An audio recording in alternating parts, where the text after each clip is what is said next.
ladies and gentlemen, and everyone in between. I'm Amanda, and we're continuing Vampire the Masquerade, Coteries of New York. So, thank you all for joining me here on this Valentine's Day. Let's get back to our game. We're on night 7 right now. Alright, so I'm not particularly interested in seeing Benoit so soon again. I do think I want to, do Somebody's Watching at some point. Maybe I'll do that in between Agathon and D'Angelo's missions, because I do want to go back to Agathon and D'Angelo. Since it is Valentine's Day, let's just go ahead and do Juno and Agathon.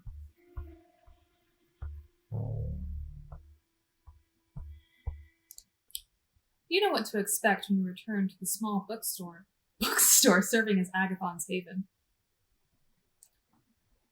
The cacophony of occult imagery assaults you from the book covers displayed on the window, but under the fake facade, there's something real. This time, the Buddhas and the satanic Bibles of the storefront seem almost funny. Or perhaps you just started to tune into the dry humor of these Tremere. Just as you're about to ring the doorbell, the door opens and Agathon storms out. You step aside just in time to avoid him having stumbled into you. Amanda, what are you doing here? Came to help you. Hey, don't be a dick window shopping. Well, yeah, last time he seemed to really appreciate us being straightforward. I'm not going to tell him to not be a dick. He's socially awkward. He can't help himself. And I think the window shopping would just go over his head.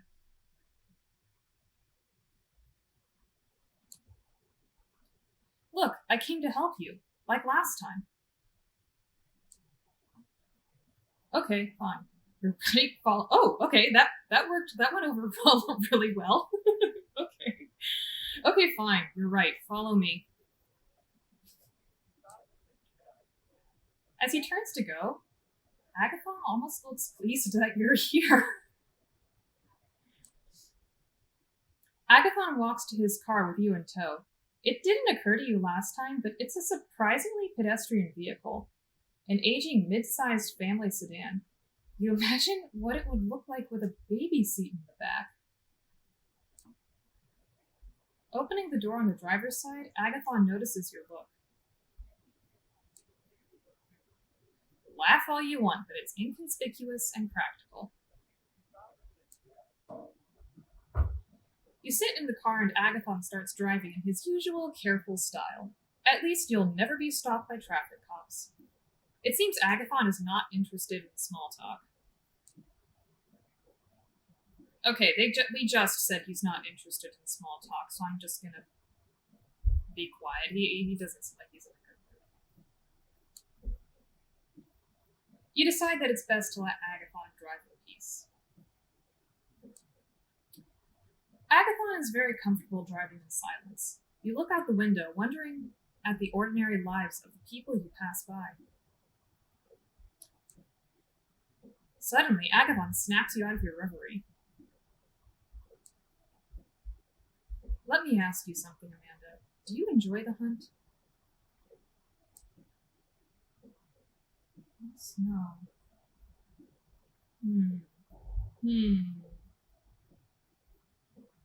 I mean, not really. Not really. I mean, because it's tough because we are a Ventru. I mean, just speaking personally, no. I don't really think I do. It's just a point of necessity, and at this point, it's just me guessing who I can feed from who I can't. But even besides that, it's still, being deceptive and treating humans as something else. I'm getting way too deep into this. I'm just gonna say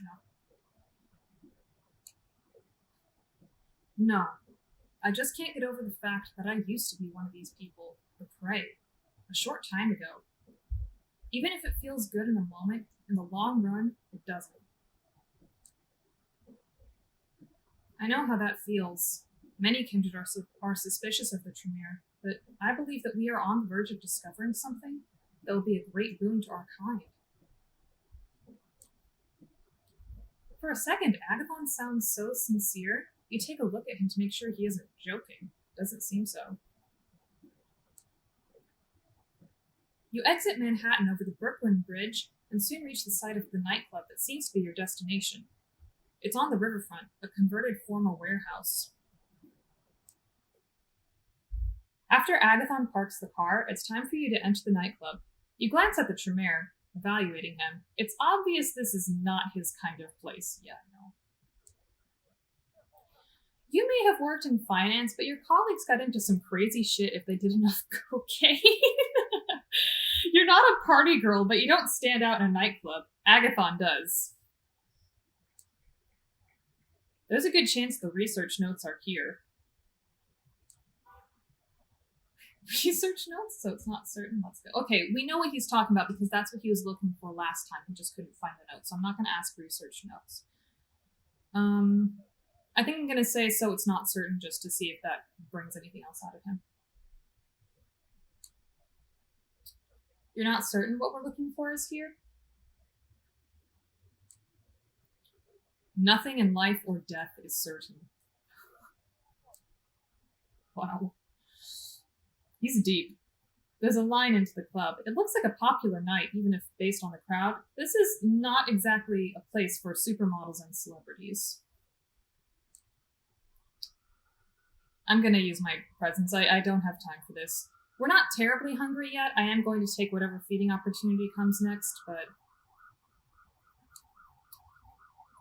You walk up to the man at the door and smile. Hey, you remember me, right? Mind if we go in? The man looks at you, taken in by your supernatural charisma. It doesn't matter whether he really remembers you or not. Sure, go right in. Have a great night. You walk into the club, ignoring all the people standing in line. I would feel like such an asshole, but you know what? The music beats down on you, bringing with it memories of a human existence. The first time you went dancing with friends, when you flirted with someone on the dance floor. This time, it's different. You're a predator and everyone around you is prey. Tightly packed, twitching sacks of blood and tissue. You sense all the emotions around you, blood tinted with happiness, lust, rage, jealousy, love, a buffet of sensations. Focus. Keep an eye out for trouble while I look for what we came to find. You nod and follow Agathon through the throng, trying to ignore all the warmth, flesh, and circulating blood around you.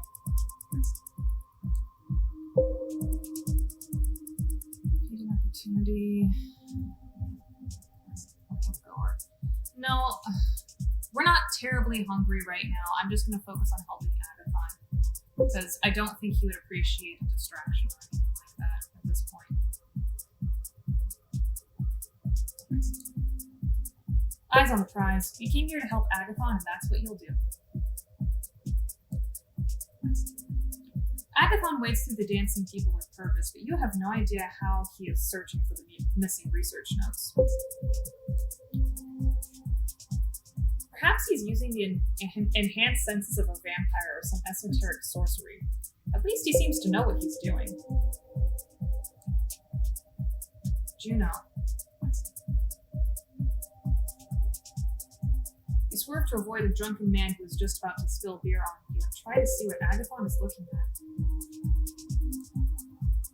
A young woman, intense, purposeful, a little out of place at the nightclub, just like you and Agathon. Juno, should we leave? Is she looking for the notes too?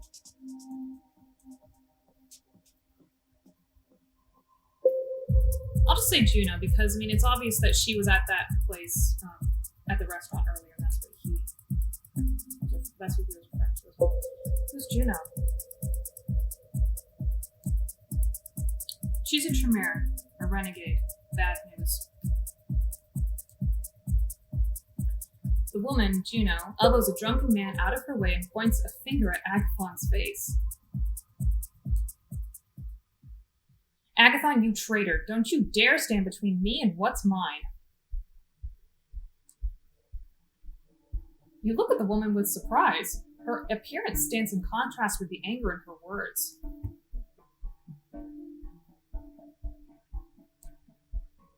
Juno, you know Aisling will not let you leave with the notes. Perhaps she won't let you leave at all. Juno pulls close to Agathon's face and stage whispers loudly enough for you to hear her over the music. You're still so brainwashed that you care about what Aisling fucking Sturbridge wants. I'm done jumping through her hoops. I don't know what I saw in you, Agathon. You're such a lapdog. Oh my gosh. That's the exact word I used when we first... Okay, I guess that explains why he's a little lap. Okay, he's a little bitch. Oh. Brainwash. Let's not forget the Masquerade. She's your ex. I'll say brainwashed. I don't think he would like it if I said she's your ex, and right now it doesn't matter. But I'm curious as to what she means by brainwashed. What do you mean brainwashed? Are you brainwashed, Agathon? That sounds... Ooh. I don't know if I would put it quite that way, but still. Agathon looks around the dimly lit crowd, clearly too exasperated for words. That's what they do in the pyramid, recruit us into loyal little soldiers for the Council of Seven, but no more. That's not the same thing as brainwashing. I work with Aisling out of my free will. Are you seriously telling me that Aisling asked your permission before she turned you into a fucking vampire? Agathon winces visibly at the word vampire. Fortunately, the loud beat of the music drowns out Juno's voice. That would make her unique among our kind. They sure as fuck didn't ask me. Actually, many vampires embrace only after asking for permission. That is so like you, Agathon. You just can't let anything go without making one of your little corrections. Juno, please. Juno steps back, suddenly cold. Ignoring the people dancing all around, she stares hard at Agathon. The past is past. The traditions are dead to me. You won't stop me, Agathon. I'll make sure of that here and now. You know I have the power. No, Juno, please! Agathon sounds panicked. He's not worried about his own survival, but of the possibility that Juno is going to unleash a genuine masquerade breach. Reason with Juno, sucker punch Juno. Residents calm Juno down. Okay, so she seems to have some... Okay, she says she has the power, so I wonder if that would make her similar to Kaiser in the sense that she would be immune to our vampire powers. So I'm going to try just reasoning with her. I'm not going to punch her, though.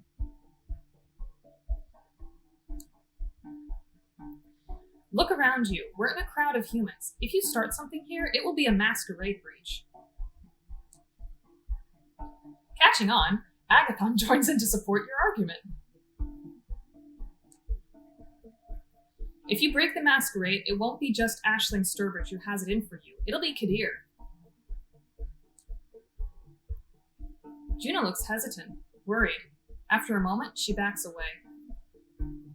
Okay, cool. That worked. Alright, you assholes. I'll play it cool. She slides into the dancing crowd. You see her move amidst the people, but it doesn't look like she'll start a fight. Give me a few seconds and I'll verify if the notes are here or not.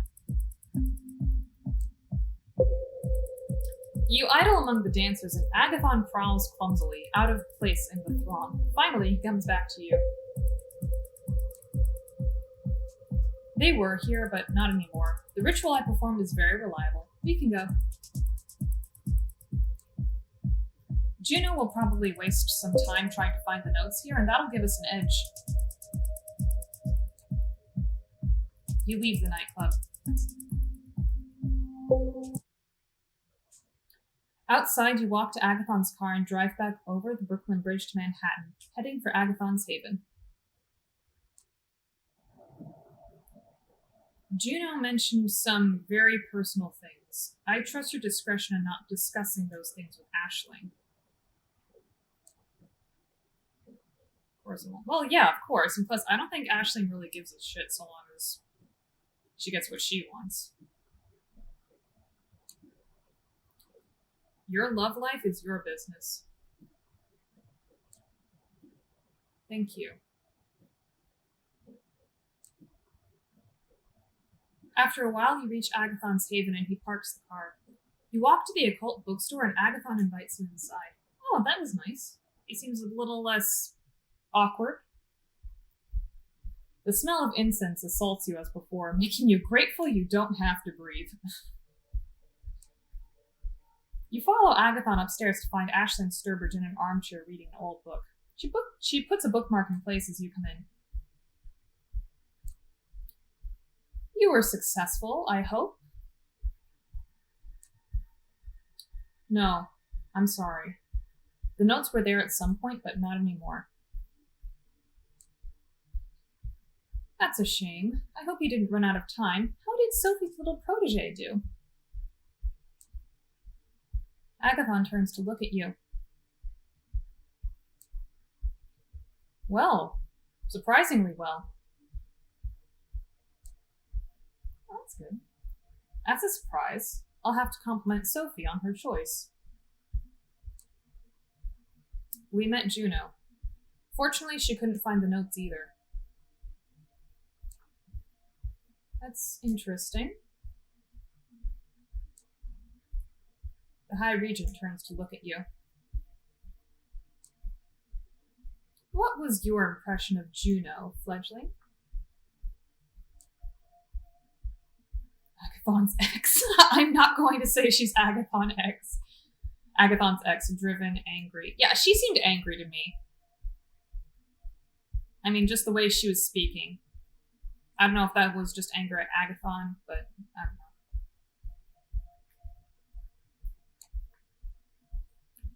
She was very angry. I don't know what you people did to her, but she's pissed. What we did? Careful now, fledgling. She made her own choices, bad as they were. Anyway, I have some things to discuss with Agathon. Run along now. You leave the occult bookstore, the cheesy mystical music still in your ears as you walk away. You wonder about what happened with Juno. Why is she so anxious to leave her clan? Can she really do that? Could you leave Sophie's service if you wanted to?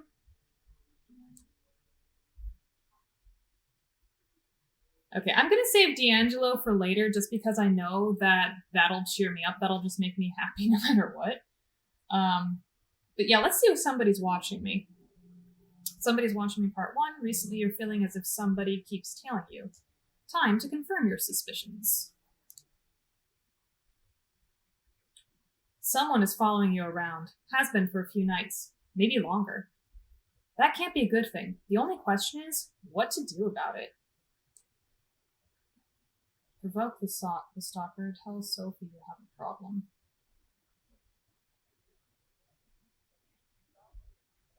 I'm not gonna tell Sophie. I get the feeling that she's just gonna be like, "We'll deal with it" or something.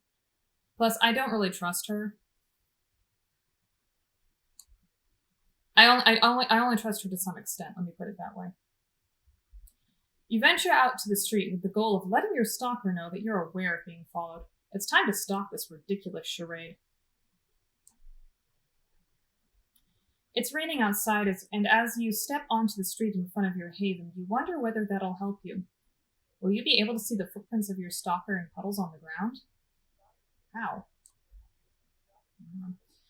Not sure where to start. You slip a few bills to a homeless man and chat up the guy who runs the local bodega.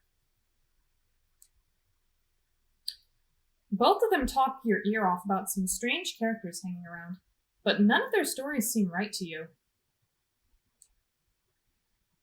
Walking the streets, you're convinced by turns that everyone you see is an enemy agent out to get you, and that your stalker has decided to take the night off. Frustrated after a couple of hours of useless searching, you cross the road without looking where you're going. A courier on a motorbike zooms towards you and has no time to brake or swerve as you suddenly step in front of him. For a split second, your eyes meet those of the man on the bike, and you both know you'll collide.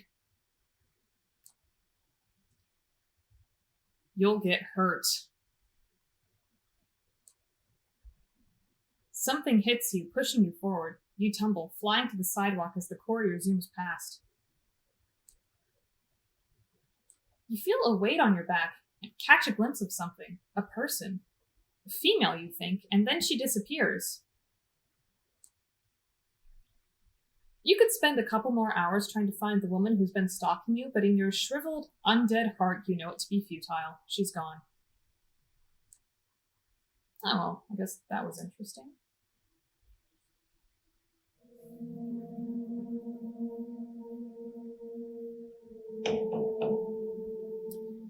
Kadir al-Asmai, the sheriff of New York City, is knocking at the door to your haven.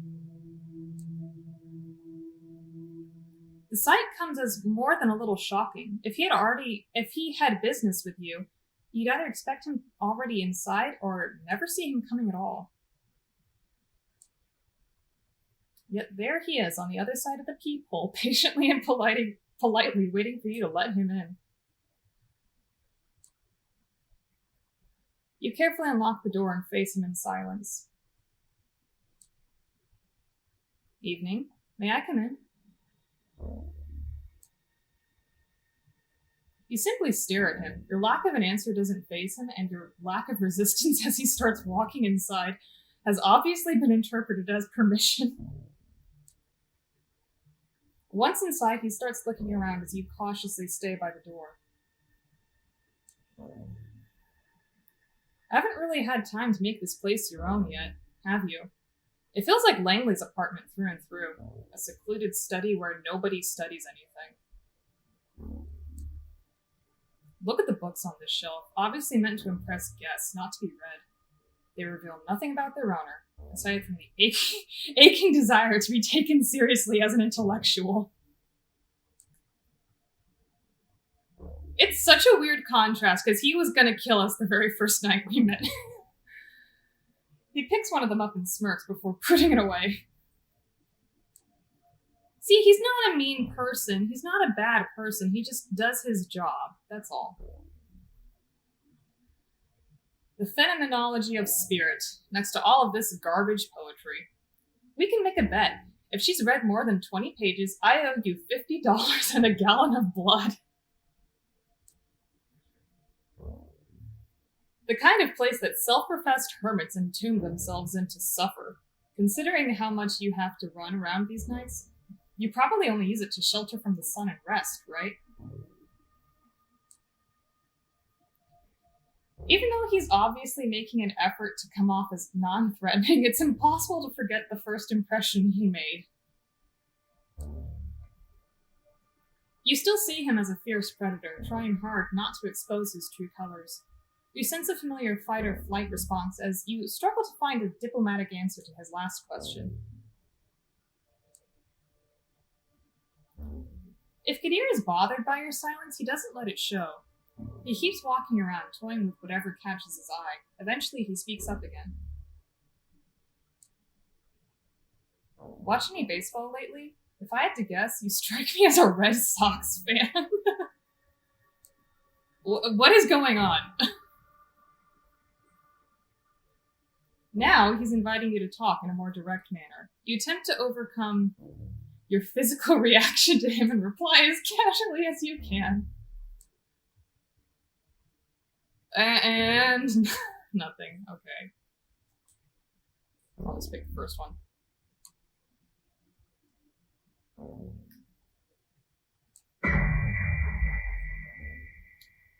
Your mind keeps going back to that night when everything was changed forever.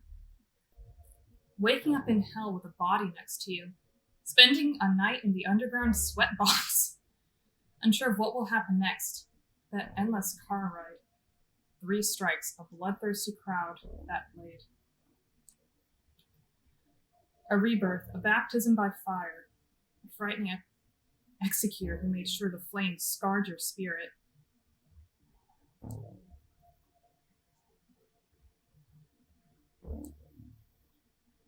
As you look into his face, you realize he's read the emotions from yours. Not in the mood to exchange pleasantries, There's no animosity in his voice, he's just stating a fact. Let me get straight to the point then.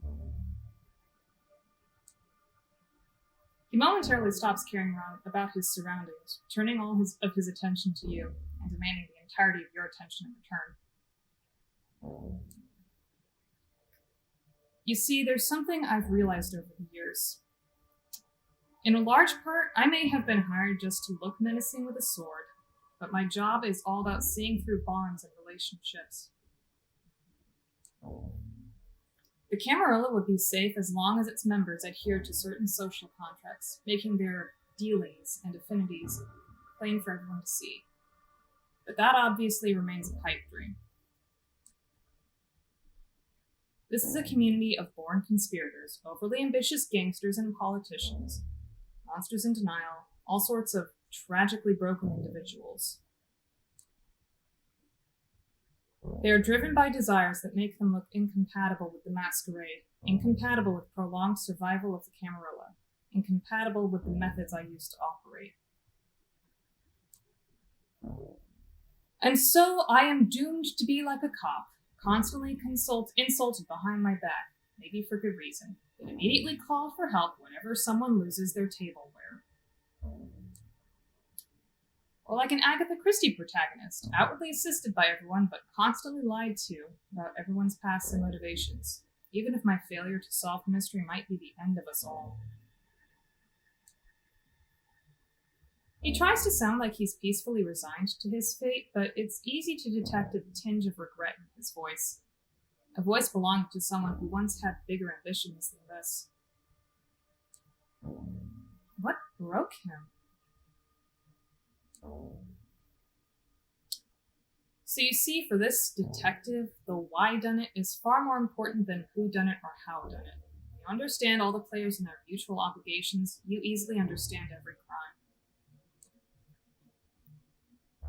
But of course the kindred know it, so they devise ways to make my job much harder, just like conspiracies between 2 unrelated actors that depend on scratching each other's back for mutual security. Or they enforce a blood bond to make someone unexpected their thrall, a boss servicing their employee, a rebel serving a tyrant, just because one is regularly being forced to drink another's blood. What has Sophie seen in you? Why does the prince keep asking me about your actions? How come you're being pushed to build your own coterie so fast? You are surrounded by unclear motivations which you yourself don't understand. That unnerves me, and it unnerves you as well. It should unnerve you as well. Why are you here? What are your motivations? You unnerve me. I'm not going to tell him he unnerves her. He unnerves me, no. And his motivation is that he just wants to uphold law and order, so I'm going to ask, why is he here?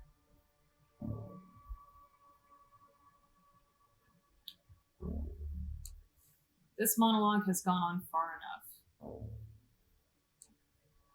Why are you here? What is this about? Finally, you manage to raise your voice. Gideon notices the effort and smiles softly. So, you haven't gone mute since the last time I saw you. Good. Well, I'm here for a selfish reason. I need to develop a rapport with you to better fulfill my obligations. The last time we met, I couldn't see you as my equal. Now that you've been accepted into the Camarilla, what choice do I have? I'd understand if you didn't want to see my face again, but I'm one of the faces of the New York City community, and as long as you're part of it, it's going to be impossible to avoid me. especially when I have business with you, and I do. As you might have guessed by now, one of my tasks is uncovering and understanding your bonds, and one of them might endanger our community. Well, that's not menacing at all. Who is he talking about? So he's someone from my coterie, Kaiser. Kaiser? It can't be someone from the coterie. Because who is it? It's Ashling. It's Agathon, who is part of Ashling's circle, and then D'Angelo is part of his circle, so it has to be Kaiser. Is this about Kaiser? Kadir shakes his head. That leper is bad news if you ask me, but who doesn't trade information with him these days? No, they're not a major player. He produces a file from underneath his coat and passes it to you. This is our troublemaker. You open the file and see some printed photos. You freeze up as you recognize the face and are overwhelmed by a flood of repressed memories. Newman? This is a new character. Benjamin Newman. Oh, is this her boss? The asshole who made the last few years of your life a living hell? Yeah, this is her boss, probably. The sexual harassment, the mobbing, the way he kept delegating all his obligations to you without ever letting you reap the fruits of your labor, the way he stole your soul. Goddamn prick. You look up at Kadir, expecting answers. Apparently your company is in trouble, lots of financial irregularities, and Mr. Newman is all too happy to testify that the one employee who's just suddenly disappeared is to blame. Oh, what a piece of shit! Ugh. The story is as fishy as it gets, but your disappearance is being investigated, and a lot of people are searching for you. It attracts attention to us, and as such, it must be stopped. Must be stopped sounds threatening. You dread thinking of what he's planning. I'll arrange for you two to meet tomorrow so that you can straighten the situation out and say goodbye to the life you've forsaken. He'll arrange what? Your eyes must look like saucers right now. Usually these matters are left to my discretion, and I can't think of an easier solution. The lost sheep reappears, takes care of unfinished business, and disappears. Never to be seen again. Nobody cares. It's simple, it's clean. No contrived schemes, no unnecessary victims. And it gives me an opportunity to learn more about you as I observe. When neonates interact with kind, they used to hold dear. Their true natures are laid bare for everyone to see. Of course he's invested in being kind to you, or he's making clear his self-serving intentions so that you don't start figuring them out yourself. Any objections? Any alternatives are probably worse. You shake your head. Very well. I'll arrange a meeting and drive you there tomorrow. Better come up with a load of bull that's easy to swallow. He disappears from the apartment, leaving you as confused as the last time he closed the door on you. God damn it, you need to think it through.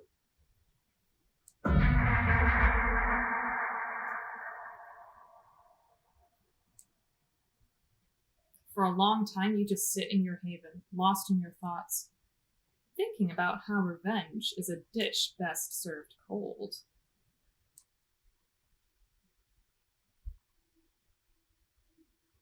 All right. Let's see what we should go to next. Let's do Scissor Report from Gossip Magazine. Oh, now let's go to D'Angelo. He always makes me happy.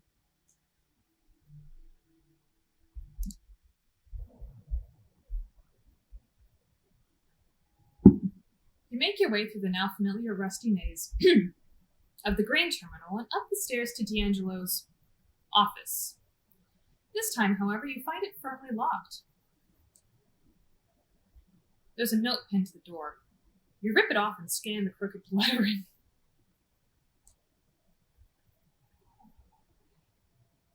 There's been another one.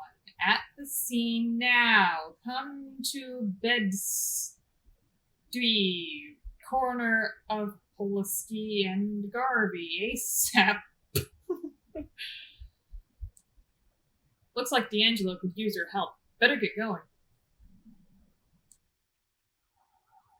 As you approach the address D'Angelo gave you, a squad car passes you by, sirens blaring.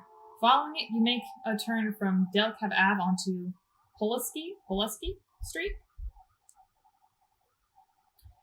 Sure enough, the street is awash with red light and the 4 or so police cars parked on the nearest corner, next to an ambulance to confirm you're in the right place.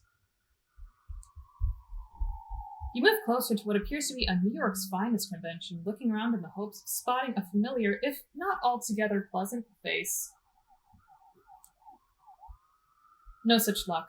True to his Nosferatu lineage, D'Angelo is nowhere to be seen.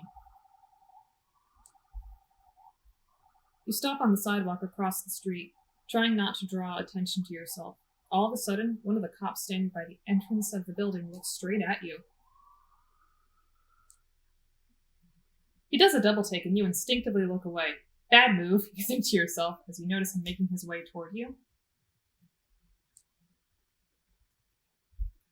Wait for him to approach, start walking away, make a run for it.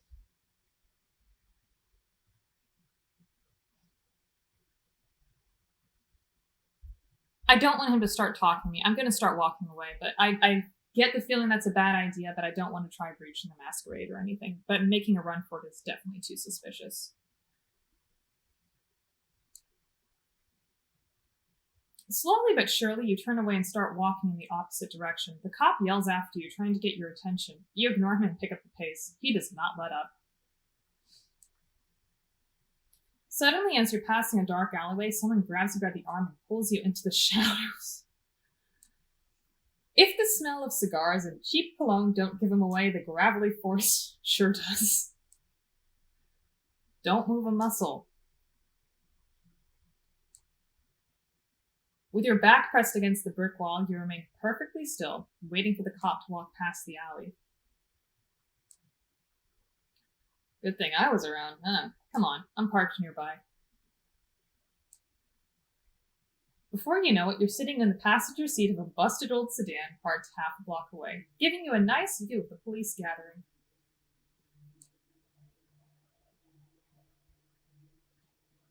Happy to talk to them, will get us in. Feeding opportunity, we can take and do your shadowy, skulky thing.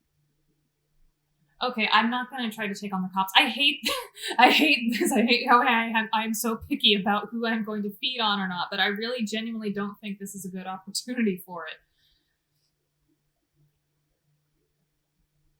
Talk to them, I'll get us in. Should do your shadowy, skulky thing. I don't know, should I tell D'Angelo to do this thing?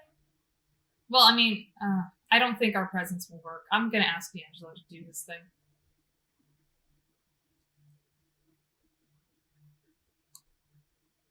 Hey, how about you do your shadowy, skulky thing? Maybe you can find some way to let me in from the inside. Shadowy, skulky? Jesus, kid. Childish phrasing aside, it's as good an approach as any, I guess. Without another word, he gets out of the car and heads for a nearby back alley. You watch in silence as he disappears into the shadows.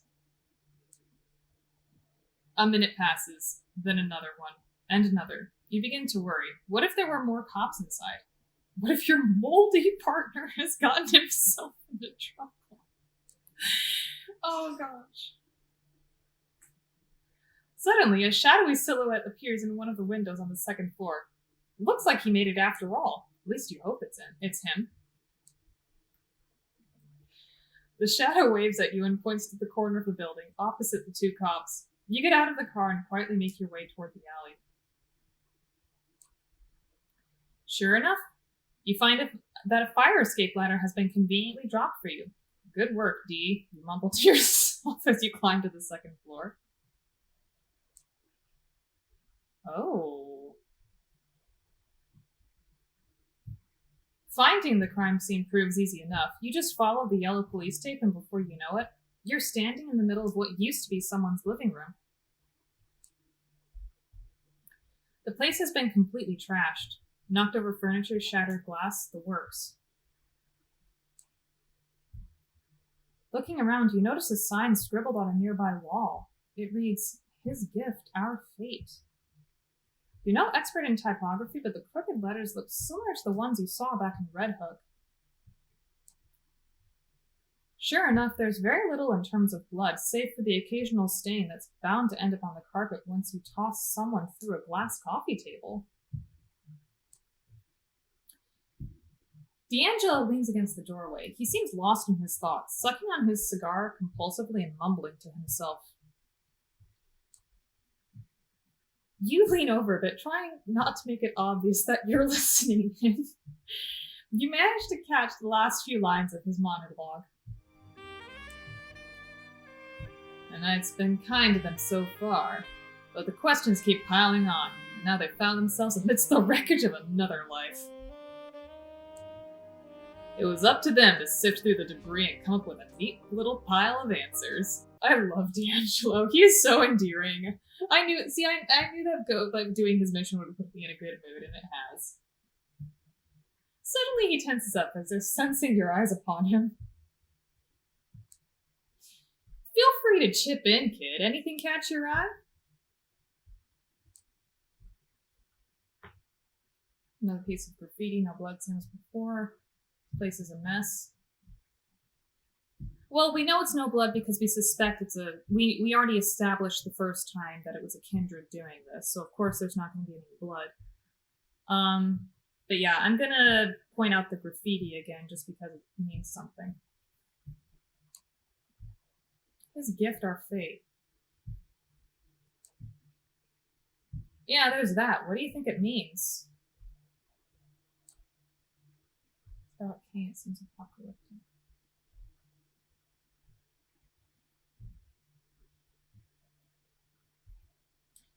Okay, yeah, so if you missed the first part where we spoke with Benoit explained to us that Cain was the first vampire. Actually, let me see if there's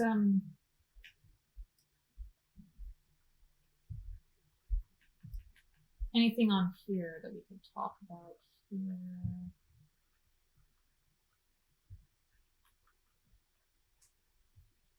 Cain. A mythical figure considered to be the first and most powerful vampire. Some vampires refer to themselves as Cainites, members of the race of Cain. So I think it is about Cain, just because it says his gift, our fate, and it's... I don't know what else that could mean. His gift. Yeah, that's what I point out. Isn't there a theory that Cain was the first vampire? Oh, it's more than a theory. To some, it's a deeply held belief. And yeah, you're right. It's about the gift of Cain, as in vampirism, our fate. Clearly, someone wasn't too happy to receive it. God damn it, I hate where this is going. Which is why it looks like you were right.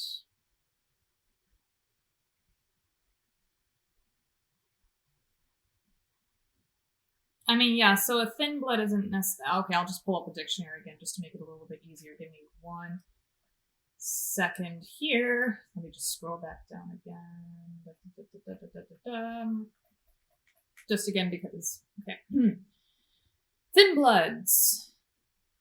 Vampires with blood so diluted they retain many human traits. The thin bloods are invariably clanless. Survivors of the last decades of pogroms, prejudice, and ostracization, their numbers now swell. Their messy street alchemy and ability to pass as human make them uniquely suited to thrive outside kindred society and make their own fate in the postmodern nights. The thin-blooded can be of any mortal origin and are not affected by their parent clan's curse, nor by their preferences in the same degree as their sire. In 2009, oh cool, the Inner Circle of the Camarilla issued edict that all thin-blooded must be branded or tattooed with the mark of the crescent moon, inked by a Tremere tattoo artist, or scorched with a beam of sunlight. The brand is irreversible. Many kindreds still view the thin bloods as a threat to the masquerade. Weaklings run off. Wow! And will destroy them if given the chance. Those who don't despise thin bloods tend to call them young ones, chameleons, or duskborns. So yeah, they're basically fucked no matter what they do. So yeah, I think it's right, but I'm gonna ask him why. Why? The thin blood angle seems to check out. It looks like you were right. Yeah, well, this time I'd rather be wrong, alright? Anyway, looks like we're not getting any more out of this place. No way around it. We gotta see the body.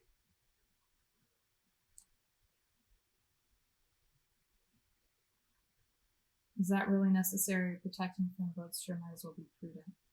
I'm not gonna be okay. I'm not gonna question him. I'm just gonna say sure might as well be prudent. That's because I'm not questioning him. I'm not gonna. I feel like if we say are you protecting thin bloods, he might take that the wrong way. So, in for a penny, in for a pound. Might as well be prudent. My thoughts exactly. The Duskborn have it bad as it is. Yeah, of course, it sounds like they do. If I'm gonna accuse one of them of breaching the masquerade, I want solid evidence. And I mean rock fucking solid. Yeah, I like D'Angelo. He's funny, he's endearing, but yeah.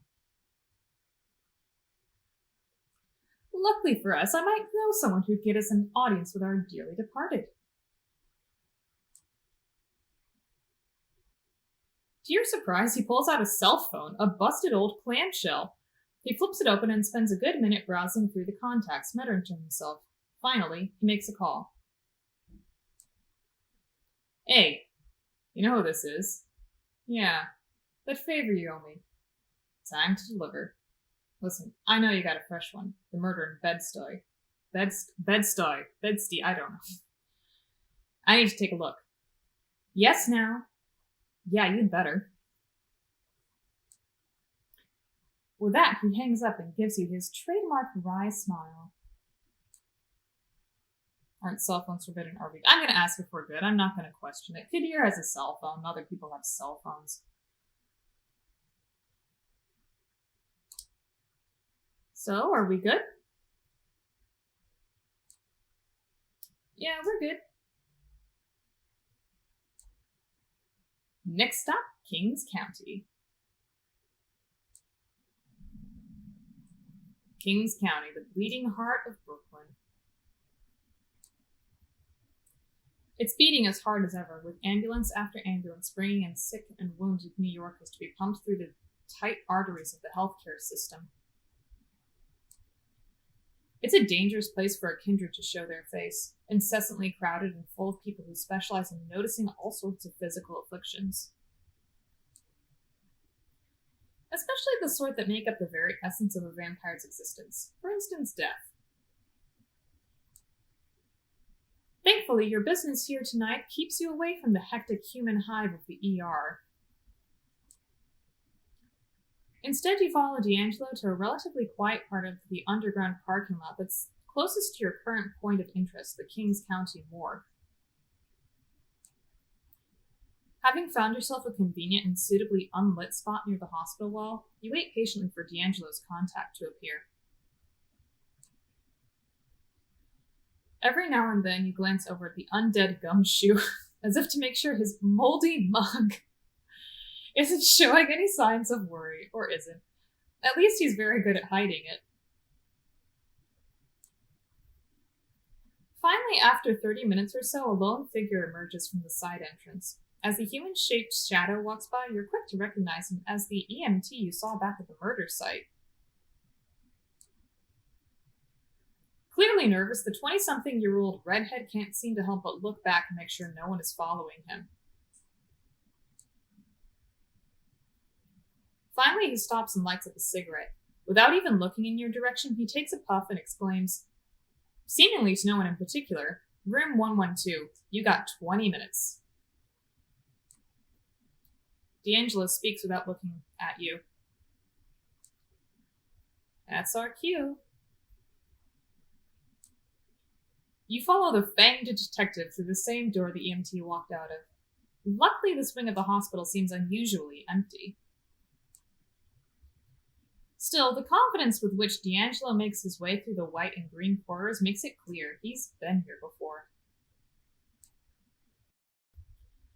Finally, he stops in front of one of the doors, room 112. That's your stop.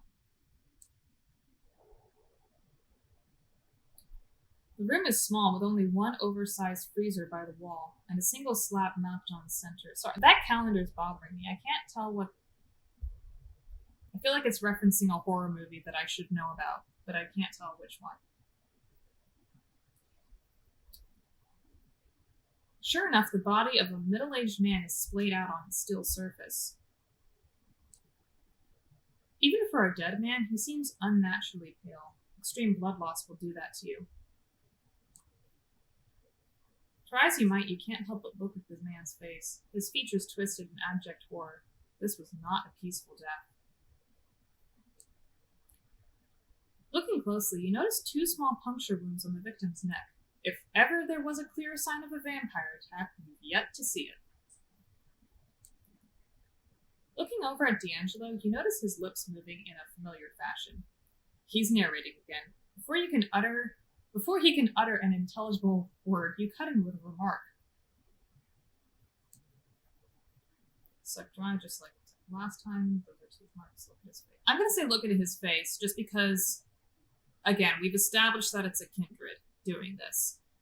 But what's weird to me is that Sophie told us that the kiss, which is what they call biting and feeding off a human, that's supposed to be a good feeling for a human.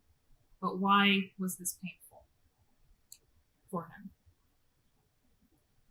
Jesus, look at his face. It's like nightmare fuel. No kidding. Which means he was fully aware all the way through. He knew he was dying. Which, combined with the blood loss and the teeth marks on his neck, confirms our hypothesis. We have a serial thin blood on our hands. Fuck.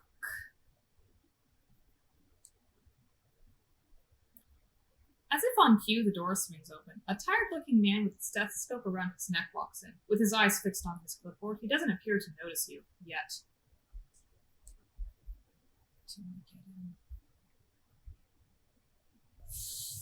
Okay, we're all alone. Right now, I feel like D'Angelo likes us. I'm gonna take this chance, because I need to be. Letting your instincts take over, you pounce on the unsuspecting doctor, plunging your fangs into his aorta. The precious liquid tastes sickeningly sweet, making you feel a bit lightheaded. It appears the good doctor has been getting high on his own supply. It takes you a moment to get your fill, but when you're finally done, you immediately feel D'Angelo's eyes on you. Oh no. You start coming up with an excuse, but he just smirks. Oh, okay. You're quick, kid. I'll give you that. Beat me to it by a pube. Okay, cool. So I'm glad. Okay, cool. Awesome. Awesome. We didn't fuck anything up with D'Angelo. And we still got our feeding opportunity. Good. Now come on, let's get out of here. Time to pay our dear Primogen another visit.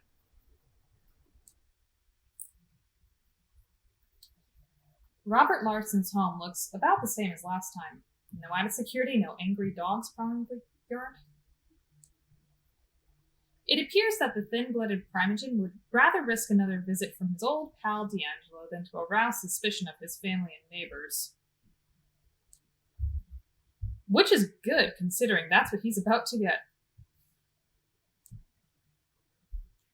Sure enough, the light in Larson's study is on, and you even catch a glimpse of the man himself shuffling around in the room.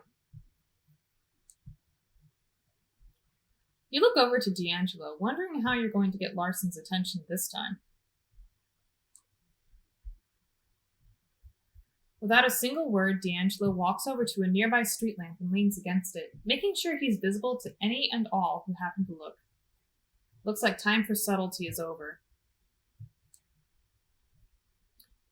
It only takes a couple minutes for Larson to notice. You see him lean against the window and storm out of the room. In mere seconds, he's out in front of D'Angelo's face.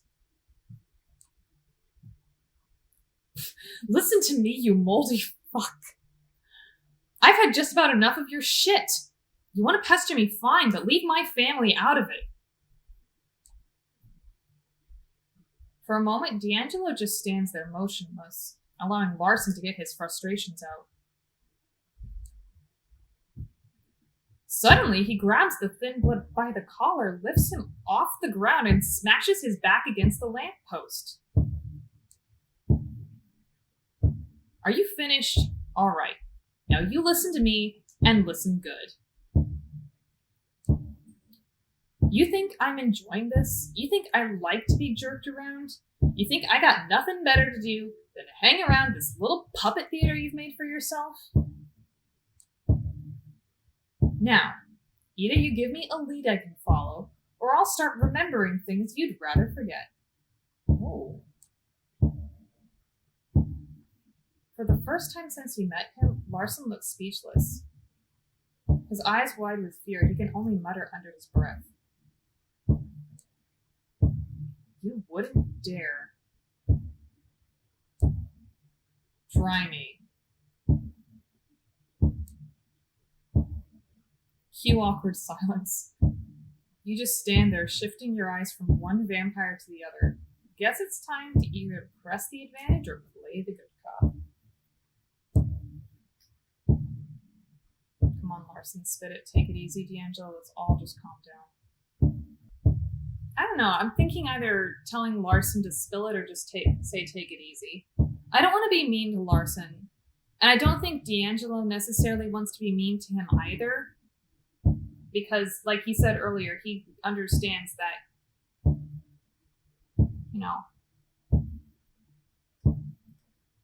that the Thin Bloods have it hard. So I think he wants it to be a good cop, bad cop thing, so I'm going to do the good cop.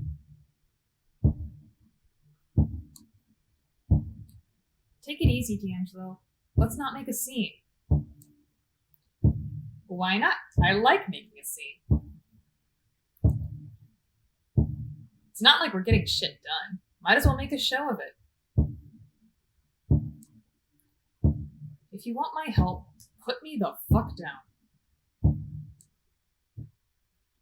With his feet back on the ground, Larson straightens his collar in a faint attempt at preserving some shred of dignity. There's a place in Manhattan, Lower East Side. One of the few places in the city where my people can find shelter. Yeah, I know it. If you go there right now, you might find what you're looking for. D'Angelo stares at him for a moment, just long enough to make it uncomfortable. We'd better. Finally, D'Angelo loosens his grip. You both watch Larson limp back to his house, looking back over his shoulder like he's gonna tell the teacher on you. I love the writing for these games. I love it. You look to your partner, meaning to ask what that whole things you'd rather forget deal was. As if sensing your curiosity, D'Angelo cuts in with a preemptive mutter. Come on, we got what we came for. As you reach the address Larson gave you, you find yourself standing in front of what looks like an old garage. On the outside, the place looks as uninteresting as it gets. You'd think abandoned, if not for the few barely working lights illuminating the shabby facade. Once you're inside, however, if ever there's a place worthy of being called a wretched hive of scum and villainy, this is probably it. Oh, another Star Wars reference. I love it. The room is littered with drunks and crackheads, human and thin blood alike. Their minds lost in their cruel little worlds, their bodies splayed across the floor. Oh, that's really sad. D'Angelo leans over and whispers in your ear. I'll cover the back door. You stay near the front. Let's look around and see what we can find. Before you can ask what exactly you're supposed to be looking for, D'Angelo disappears into the shadows. I'm quietly try to flush the color out. I'm going to look around quietly.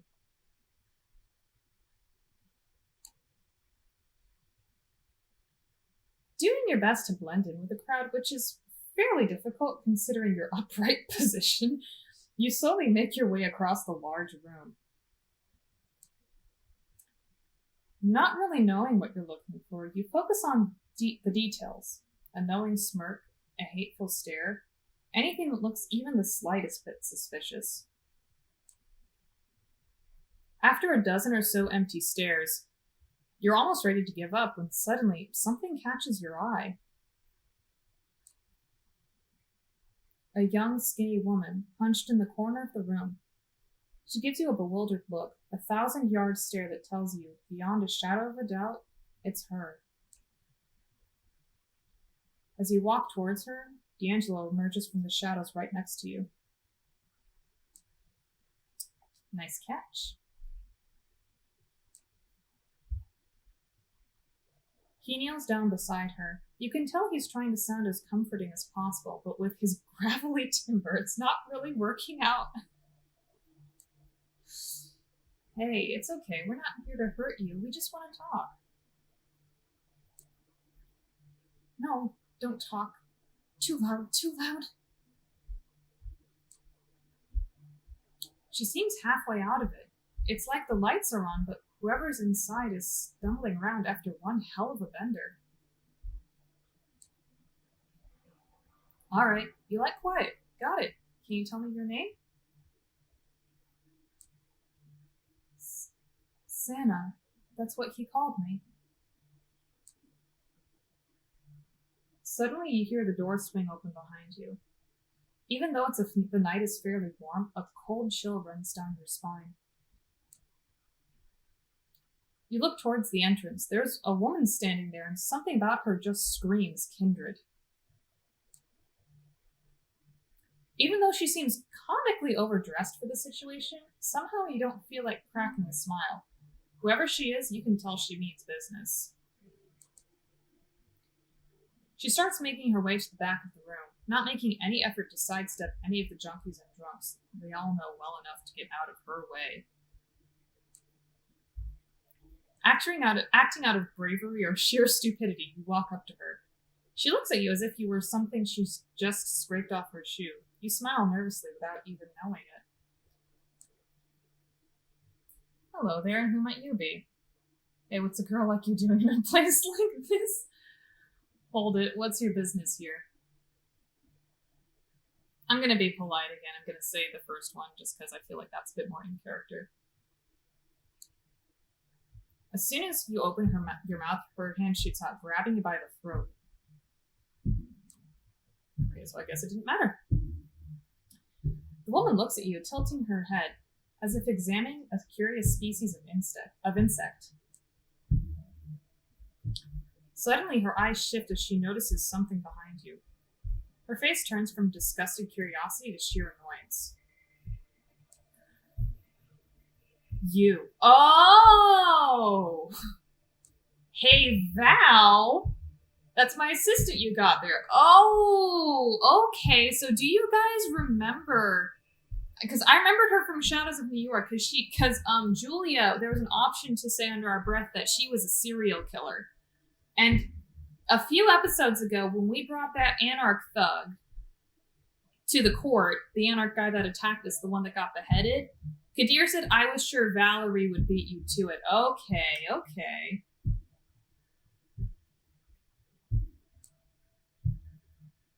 She rolls her eyes. You feel the grip on your neck loosen and you awkwardly fall to your feet. She makes her way toward D'Angelo, pushing you aside like a rag doll. Where is she? You're gonna have to be a bit more specific, darling. Don't play coy, Ginny. The manslayer. I know she's here. A blood hunt has begun, by order of the prince herself. The girl is to meet her final death. Hold your horses, honey. I'm conducting an investigation under the auspices of the sheriff. That counts for something, too. Oh, look, sweetie, I'm not here for some... I don't think I can say that part. Some measuring contest. You want this to get ugly, be my guest. Otherwise, I suggest you step aside and let me do my job. By all means. He steps aside in a comically exaggerated fashion. You look at the corner where you last saw Santa, but find no trace of the girl. Well, I could swear she was just here. Valerie looks at D'Angelo. She smiles softly, but you can tell she's trying very hard not to rip his head off. You'll regret this. The story of my life. Oh, D'Angelo. Without another word, she turns on her heel and storms out. D'Angelo waves his hand in your general direction. Come on, kid, let's get out of this shithole. As you emerge from said shithole, you feel the cold night breeze caress your face. It's soothing and almost makes you forget how shitty the last few hours have been. Almost. Okay, kid, I know you've got questions, but it's getting early and I don't feel like having a Q&A session right now.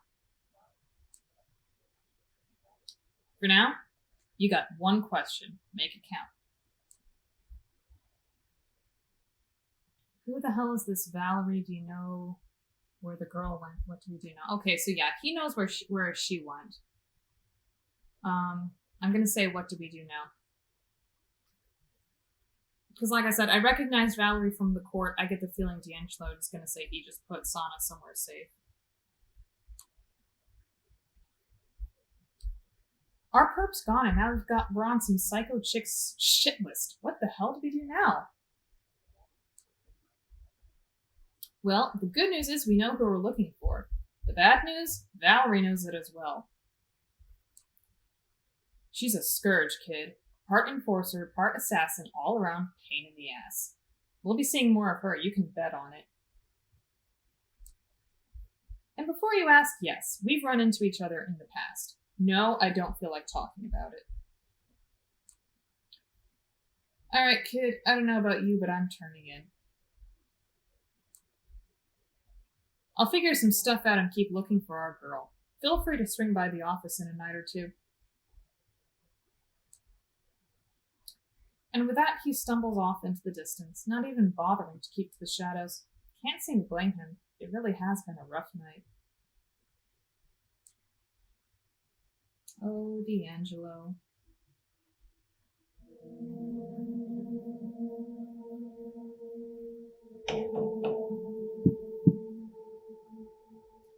Knock, knock. You'd ask who's there, but you don't know if the sheriff of New York City would play along. When you open the door, you see him toying with the car keys he's holding in his hand. Ready to go, fledgling? You don't feel like it, but you give him a nod nevertheless. Excellent. Stay close. He leads you down to the vehicle he's parked nearby. Once again, he takes the wheel, literally and figuratively. Everything inside is just the way you remember it, down to the rearview mirror reflecting the intense stare of your guide. However, the trip itself feels notably different. The last time Kidir drove you around, he was forcibly dragging you away from your old life. This time, he's pulling you back into it. Goddamn Newman, you're getting violent just thinking about it. Let me tell you how it's going to go. As I said, I've arranged a meeting between you and your kin. It's going to take place somewhere you should know very well. I'll watch over you two from a safe distance to make sure you adhere to the rules. You should know those very well. But I'll reiterate just so you can't say I didn't warn you. Don't do anything that would violate the Masquerade. Don't establish some secret routes of contact. I will know. Do treat it as the last time you two will meet. Take this chance to wrap everything up. Here's your story. You're fine. Found yourself at a crossroads. Decided to radically change your life and move out of the city. The subway is unbearable. The rent is too high. They've heard it all. However, you do not appreciate of being accused of a crime you didn't commit, so you're back, both to clear your name and strike fear into the heart of the real culprit. By now, you should know how to cause fear among the living, right? He smirks at you. Have fun. As long as you don't leave a mess for me to clean up, we should be good. The car makes a sudden turn. I'll leave the finer details to you. Just be so kind and don't make me regret it. You can sense he's going out of his way for you, but doesn't try to force you into gratitude by stating it blindly. If you know, you know. We'll see if you're worthy of his aid. We're here. You take a look around and recognize your destination. He was right. It is a familiar place. It's the office in which you wasted the best years of your life. Newman should be up there. Apparently someone is blackmailing him with documents proving his penchant for embezzlement. The poor guy is stuck in his office and is probably pretty shaken up. The documents don't exist, but it would be a shame if someone went there, wiped the floor with the man, found proof that he pilfered the funds, and forced him to admit his crimes. Hint, hint. He turns off the engine and relaxes comfortably in his seat. You silently leave the car and head straight for Newman's office. The elevator ride just doesn't seem to end. After what feels like 5 hours, but in reality is closer to 30 seconds, you finally reach your floor.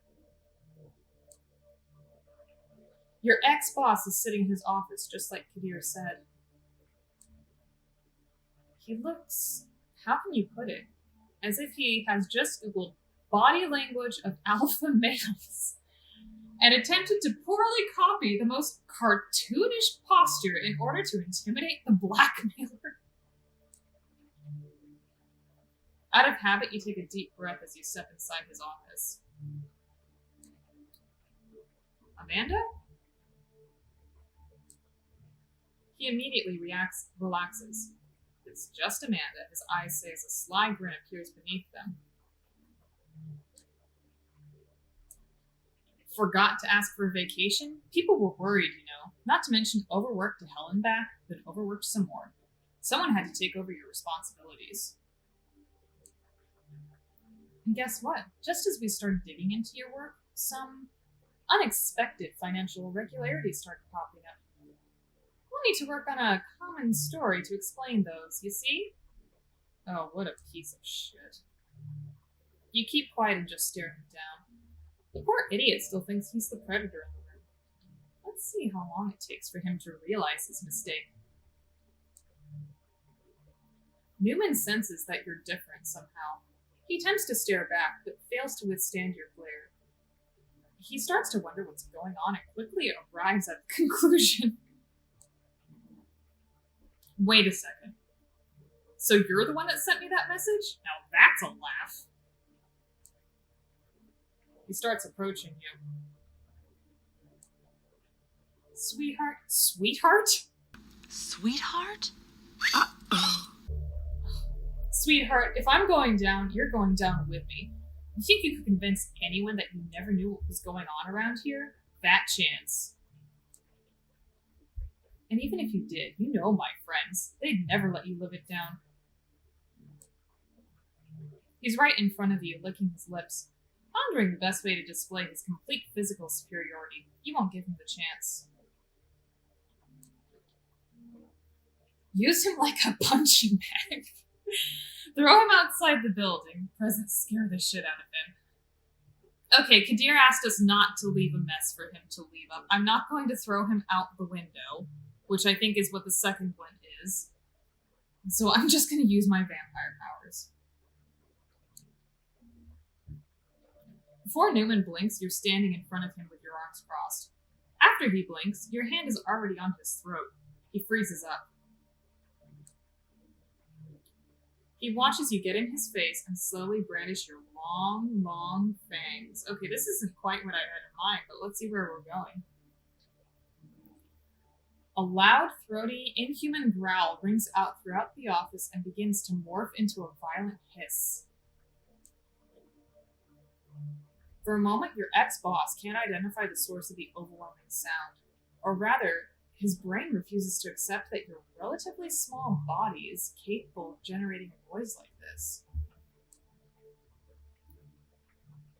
As he begins to understand and process the unnatural sight of your fangs, he is gradually overpowered by an animalistic fear that shatters his entire worldview. You were supposed to be a victim. Why are you a threat? Why did reality break? You slowly tighten your grip on his neck, not hard enough to trigger a fight response, but enough to strike deeper fear into his heart. Kneel.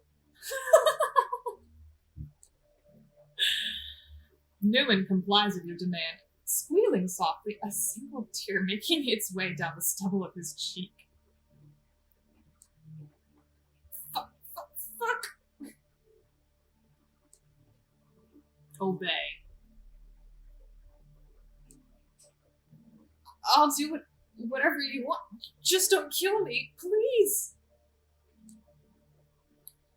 You gather your strength and throw him, slamming him against his desk. Fuck.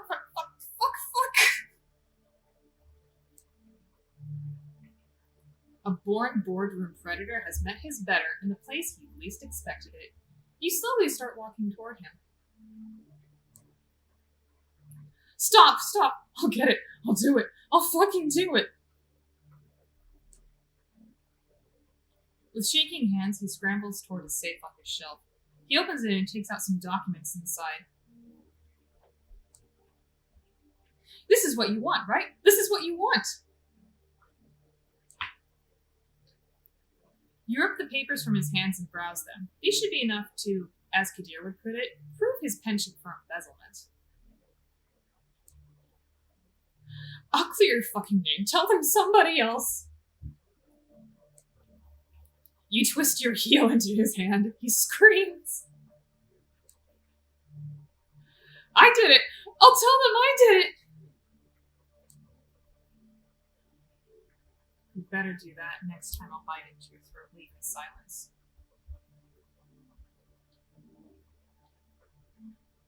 I'm gonna say you better. We're leaving silence.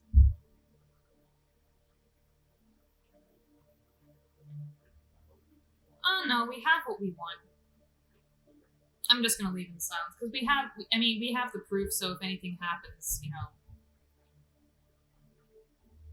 we don't need to say anything. You simply turn around and start walking away. You walk into the elevator, press the ground floor button, and wave at Newman as the doors start closing. He mumbles something under his breath and winces in pain. Back to Kadir's car. Once you close the door, he instantly puts his foot on the gas pedal. Walking off the pitch with no regrets? Said everything you had to say?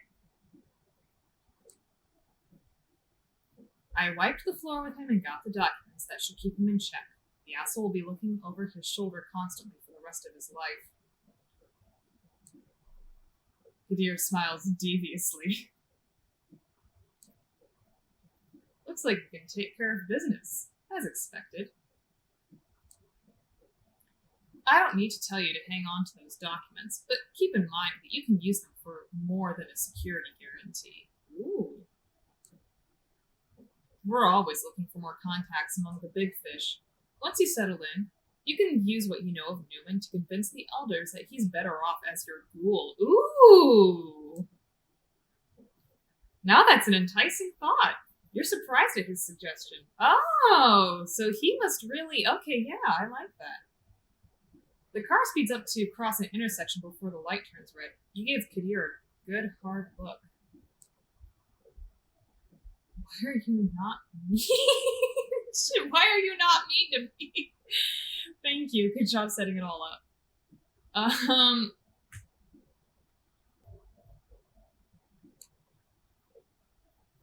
Thanks.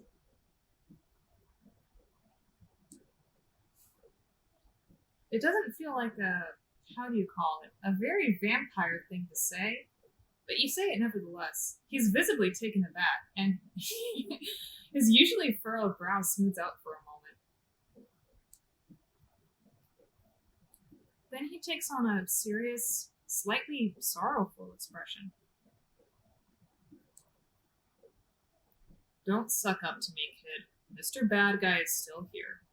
And without a doubt, he'll go back to decapitating suckers like you any time now. The car starts slowing down. We're here. You look out the window and see your haven.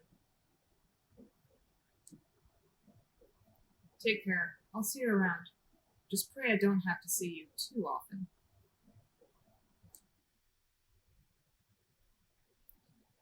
You leave the car and start walking to your haven, thinking about Kadir. Can't say you're fond of him, well, the welcome he gave you and all, but after tonight, you can't say you aren't either.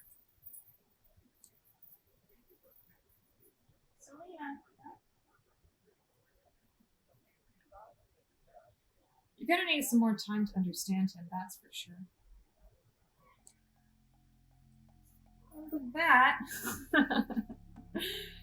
With that, I've got a needy cat who wants some food. But with that, I think I'll call it a night. So thank you all for spending some time with me on this Valentine's Day. And I hope you all have a wonderful Valentine's Day full of your loved ones. And I will see you guys next week. Bye!